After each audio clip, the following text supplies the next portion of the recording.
Eclipse total de Sol. Fue un evento único y memorable que ocurrió el 14 de diciembre del año 2020 y tuvimos la suerte de observarlo desde el patio de nuestras casas. El satélite GOES muestra el recorrido del eclipse. Nosotros observamos el eclipse desde Junín de los Andes, Argentina. Estábamos en la franja de la totalidad. Son fenómenos raros, solo ocurren pocas veces en un siglo. Se producen perturbaciones en la luminosidad, temperatura, viento, presión y química de la atmósfera. También podrían producirse alteraciones en el flujo de rayos cósmicos que alcanza la superficie terrestre. Nuestras preguntas de investigación fueron: ¿cómo cambian la luminosidad, temperatura, presión atmosférica, vientos, la radiación cósmica durante un eclipse total de Sol? ¿Y cuánto influye la cobertura de nubes en estas variables? Tomamos registros los días 13, 14 y 15 de diciembre. Los días anterior y posterior al eclipse fueron para comparar los efectos. Las temperaturas las registramos con termómetros de alcohol y sensores automáticos de temperatura para aire y suelo. También registramos la temperatura de superficie. Las aplicaciones las utilizamos para registrar observaciones de temperatura, nubes y luminosidad. También para conocer los horarios con precisión según la localización. Registramos el flujo de rayos cósmicos y descargamos los datos de la estación meteorológica más cercana. El día anterior al eclipse puede observarse el efecto de la cobertura de nubes en la disminución de temperatura del aire.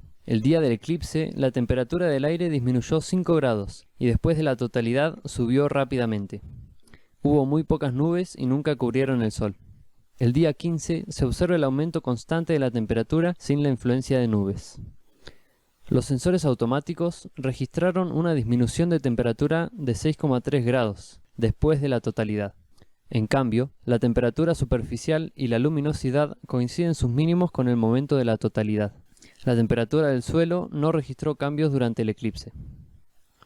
Los registros de la estación meteorológica son similares en la temperatura. Con respecto al viento, muestra un leve aumento en las ráfagas máximas, unos minutos después del eclipse. La presión atmosférica tuvo su mínimo en el horario del eclipse.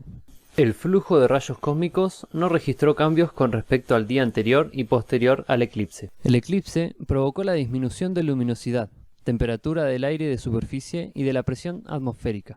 La velocidad del viento se incrementó después del eclipse. La temperatura del suelo y el flujo de rayos cósmicos no registró cambios durante el eclipse. En el momento del eclipse no hubo nubes, por lo tanto, no fue posible medir su efecto.